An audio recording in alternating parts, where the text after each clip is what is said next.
How would your life and business be different if you were more confident? What if you stepped into who you are with outrageous confidence? How would that change your life and your business?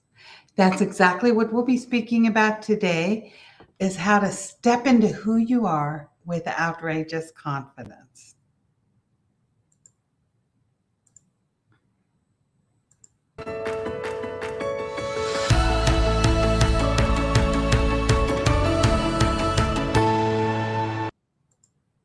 Hi, I'm Cindy J, the Visibility Wiz, and welcome to Biz Success in 15, where we speak about mindset, visibility, influence, and the three of those equals profits in your business. My mission is to guide entrepreneurs to step into who they are with outrageous confidence so that they can build a life and a business of their choosing. Years ago, I was at a conference and I stood on stage. My knees were wobbling, my voice was shaking, and I was sobbing. And I was holding on to Eric for dear life. He was my security blanket at that moment in time. I was standing in front of 800 people, and I started out by saying, it dawned on me that I had been playing small in my business because I was afraid of big, strong men. The audience started to laugh, but they were quickly quieted when I said, you see, I was sexually, physically, and mentally abused by my father growing up. I was also sexually abused by two family friends. I got married at the age of 18 to a man much like my father. And it wasn't until I was 35 years old that anybody even told me that my life was my choice. And as I stood there crying and Eric was, holding on to me, I explained that during the exercise at the event, Eric walked up to me and said, "Can I give you a hug?" When he said that, something inside of me broke. Now, I actually realize now that something inside of me healed, but when I was speaking, I did say something inside of me broke. And then I started sobbing more, and I just couldn't think, I couldn't talk. It was one of the craziest experiences ever. But it dawned on me that I had this invisible sign on my forehead that said, if you're a man, stay away from me. Don't talk to me. Don't hug me. I want nothing to do with you. In my entire business, I had only worked with women because I was afraid of men. And there's nothing wrong with choosing to work with women. But I did it out of fear. I did it out of having to feel like I was worthy enough to talk to women, but not to men. And so as I stood up on that stage, I explained that because of my past, I felt like I was a teeny weeny ant. And that if I tried to play big, men would stomp on me like a little tiny ant. And that terrified me. And it was keeping me from so much life. It was keeping me from being fully authentic. It was keeping me from stepping into who I was with outrageous confidence. And that is my dream for you, is for you to have outrageous confidence. Here's a picture of me. What happened was I had said that whenever Eric came up to me and asked me to hug me, something inside of me broke.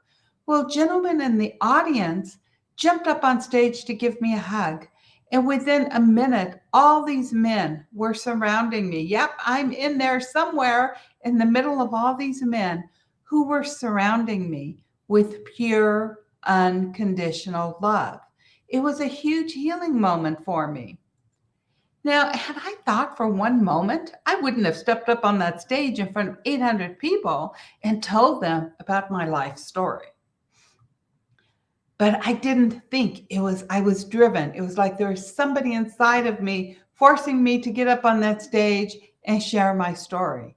Afterwards, so many people came up to me, both men and women, saying, "You helped heal me.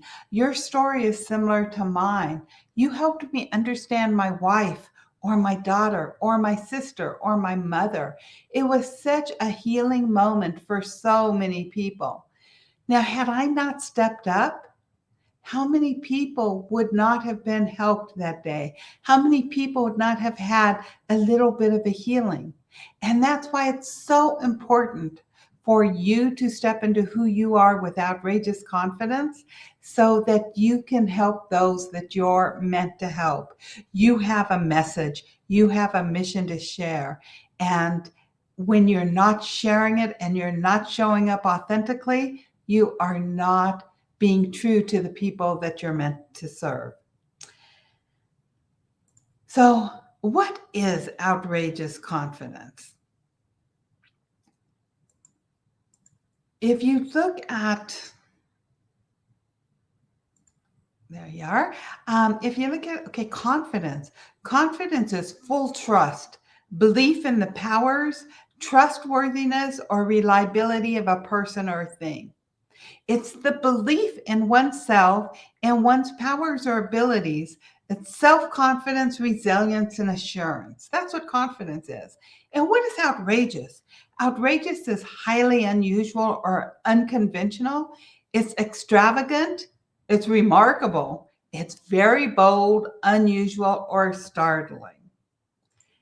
So for you to have outrageous confidence, all it means is that you need to step up and do something that's bold or unusual or startling. It doesn't mean that it's going to be bold or unusual to everybody else in the world, but it's something that you ordinarily would not do. For example, years ago, I was at another conference, and my roommate told me that my sweater made me look fat and frumpy. No woman wants to be told she looks fat and frumpy, right?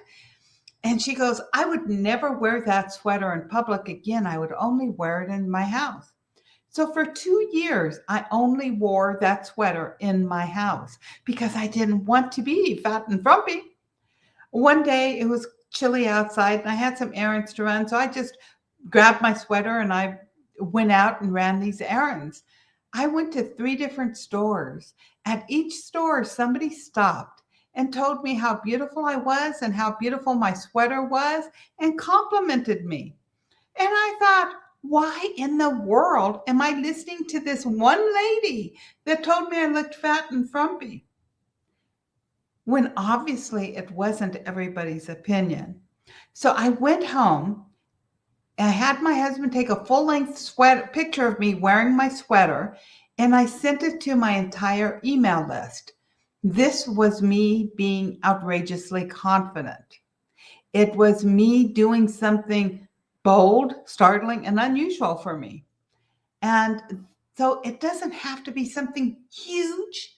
It just needs to be something. And the more you do this, the more you start taking action and stepping into doing something that's unusual or bold or startling for you, the more confident you're going to be and the more outrageously confident you will be. So, what stops us from being confident? First off, we have the naysayers. The naysayers, you know who they are. They walk around with this heavy cloud over their head. It's doom and gloom. They're the first people to tell you, "Oh my God, I wouldn't do that. If you share your writing, you're going to be a laughing stock. If you do that, people are going to hate you. You're so stupid for writing your book. Why do you want to share your story with the world? Who do you think you are, anyways, to be teaching what you're teaching? You're never going to succeed." These are the naysayers, and we all know them. We all have them, sadly, in our family and maybe even some of our friends. When I wrote my book, Overcoming dark family secrets about my life. My sister in law actually told me, "You are so stupid for sharing your story." And I just smiled at her and said, "Thanks for sharing your opinion." Because I have learned over the years how not to let the naysayers disrupt my mission in my life. So, if it's not the naysayers, the other thing that wreaks havoc with your confidence are simply all of those gremlins. The gremlins are all those voices in your head. You can't say that. They're not going to like you. Somebody's going to tell you you're wrong. You don't have enough knowledge to share that. There's so many other people out there that's already shared it. And what do you have to offer? And you're never going to make money at that. You might as well just do your 9 to 5 job every day. These are the gremlins, and they're the voices in our head. Now, the thing with gremlins is that more often than not, these voices in your head are not yours. They're from other people. Earlier, whenever I was saying like the naysayer that said, if you share your writing, you're going to be a laughing stock. My father said that to me, and that became one of my gremlins. And so I was always like, I couldn't share what I wrote. I didn't want to be a laughing stock. So whenever you think of the naysayers are these people who are in your face telling you, no, don't do it, stop. And remember, they love you and they really have well intentions, but they're not basing their opinion off of who you are. And they may even be afraid of you stepping up into who you truly are. They may be afraid of you getting outrageous confidence and succeeding, but they're telling you this because they themselves would not be able to do it. It's a reflection of who they are. It's not a reflection of who you are. So the gremlins, these are the voices in our head 99.9% of the time. They're voices from our past. So when you start getting these little voices, ask yourself, whose voice is it? A few years back, I was doing something and I actually said this to somebody. I go, I've just always been bad with money. And I thought to myself, whose voice is that? It was my ex-husband's voice. He is the only person in my entire life that ever told me that I was bad with money. So the first question, whose voice was it? It was my ex-husband's. The second question, is it my truth or do I want it to be my truth? I didn't want that to be my truth, that I was bad with money. Who would want that to be their truth? The third question is, am I willing to let it go? And sometimes we're not willing to let it go because it becomes a part of our identity and we're afraid, like, who are we going to be if we let this go? So the third question, am I willing to let it go? And if you say yes to that, which I did, the fourth question is, what will I replace it with? You see, so many people try to let go of beliefs, all these gremlins and naysayers. They try to, shove them out the window and make them run down the street, but it doesn't work. They are going to be with us forever. However, when we start replacing what they're saying with more positive beliefs that are our truth, then we are able to truly let go of it and we're able to move forward. So the question is, what am I going to replace it with? I'm good with money. So every time I started thinking I'm bad with money, I automatically replace that with I'm good with money. So learn to replace those thoughts from the naysayers and gremlins in your life and learn to step into who you are with outrageous confidence by taking actions that you normally wouldn't take. And going along with the naysayers and gremlins, there was a group of frogs and they were hopping through the jungle and they were all happy and excited. And two of the frogs fell in a deep, deep, deep hole. And so the frogs started jumping and jumping and jumping, trying to get out. And all the frogs gathered around the hole and they're looking down and they're going, come on, you can do it, you can do it, you can do it. And the frogs jumped with all their might. And they were getting so tired and so exhausted. And the frogs up top, they thought, this hole is too deep. Those frogs are never going to get out. So they started shouting, just lay down and die. Stop wasting your energy. Stop trying so hard because it's useless. It's impossible to jump out of this hole.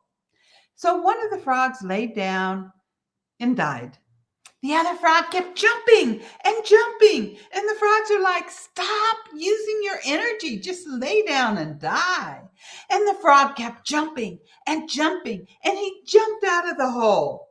And whenever he jumped out of the hole, all the other frogs were like, man, we're really glad you're alive. And we're super excited that you jumped out of the hole, that you're safe.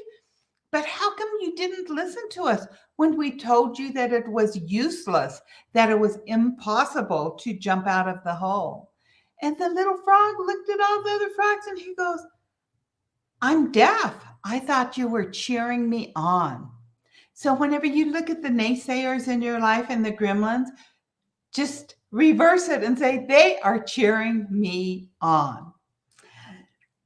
So with that, I have a 15-minute exercise for you to do so you can step into who you are with outrageous confidence.